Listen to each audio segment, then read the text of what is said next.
Hello class, in this video I just want to walk through using Excel to determine quartiles in a data set and also how we can create a box and whisker plot using Excel. So here's a data set, 3 through 14, and let's walk through determining Q1 and Q2 and Q3 manually. So we know the minimum is 3, the maximum is 14. Q1, so we have 11 numbers. So we're going to go right to the sixth number, which is 7. That leaves us 5 below and 5 above. So Q2 is a 7. And then we'll look at the 5 numbers below 7 and take the midpoint of that, which is our number 5. So that's Q1.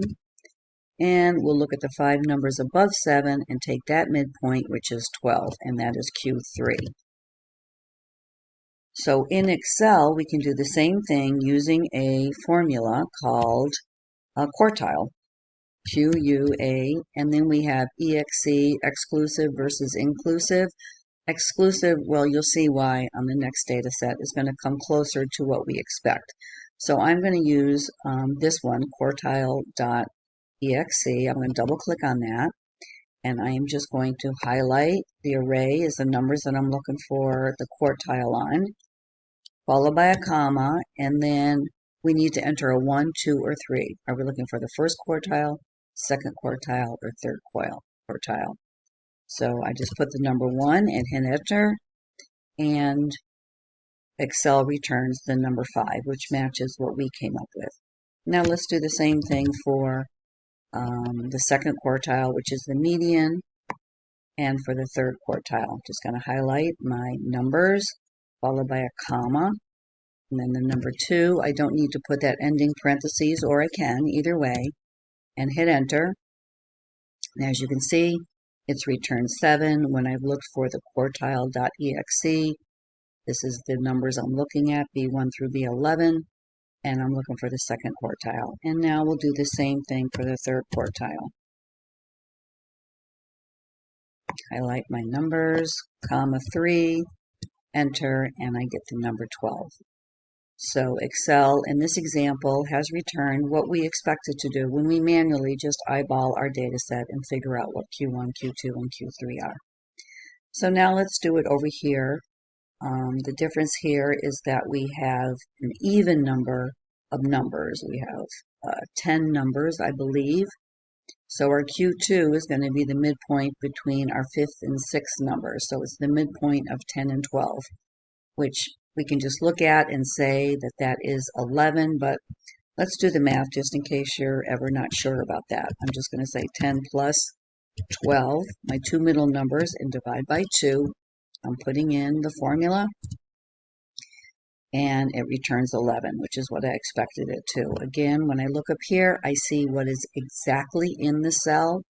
When I'm doing any mathematical operation or formulas, in the cell, what I'm going to see is the result of that. So 11 is Q2, or the median, and then Q1, so below that 11, I have these 5 numbers. I'm going to take the midpoint of those 5 numbers and get a 7. And now I'm going to look at these 5 numbers above the 11, and that midpoint is this number right here, number 14. And that becomes my Q3. Just as an aside, remember IQR is my Q3 minus Q1. So in this example, that would be 14 minus 7, which is 7. Let's just add that in over here. IQR is Q3 minus Q1. So that would be 12 minus 5, which is 7, I believe. Oh, that's coincidental, but in both instances, we have an interquartile range of 7. Okay, now let's let Excel do the work for us. Let's start with the midpoint. But our median or our second quartile. We're going to highlight these numbers. We are going to put the number 2 and hit enter, and we get an 11. So exactly in the middle is 11. And now we're going to look at the first quartile and the third quartile. And I just want to show you that Excel is going to give us slightly different numbers than what we get when we do it manually. This is looking for first quartile, and instead of a 7, we get a 6.5. I think Excel obviously is taking everything into consideration, considering that little half of a value between, or the whole value between 10 and 11, and incorporating that. I'm not sure, but the way it calculates it is more granular and probably more exact than what we do when we do it manually, but that's okay.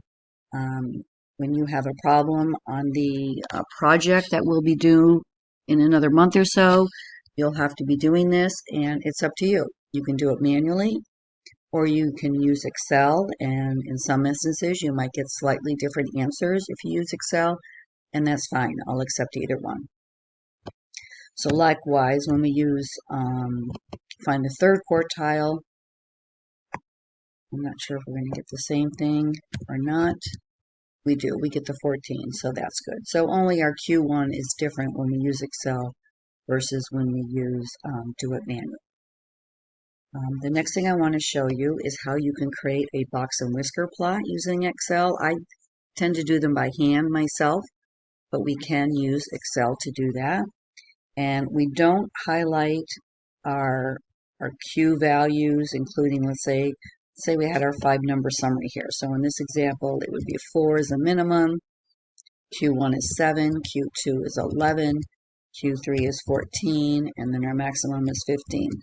This is our 5-number summary, minimum, maximum, Q1, Q2, and Q3.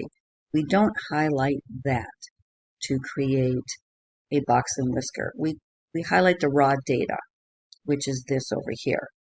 So I'm going to highlight this array, insert.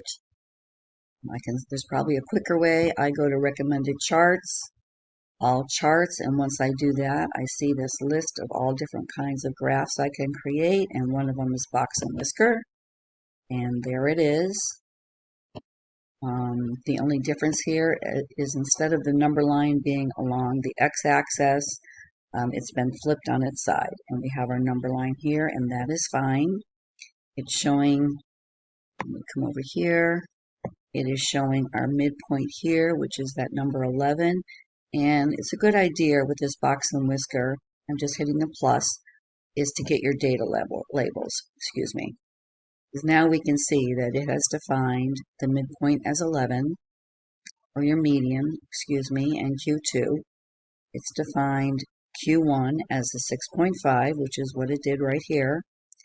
Q3 as 14, which is what we got right here. And it's got our minimum value of 4 and our maximum value of 15. So this is our box and whisker. Again, when you click on your chart, you get this plus sign over here. I'm sure it manifests itself differently with an Apple, but using a PC, you've got this plus, and then you can select different things that you can do.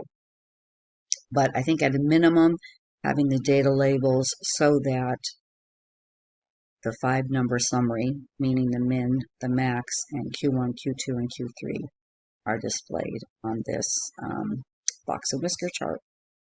So that's all I wanted to show you. I hope that's helpful, and have a good week.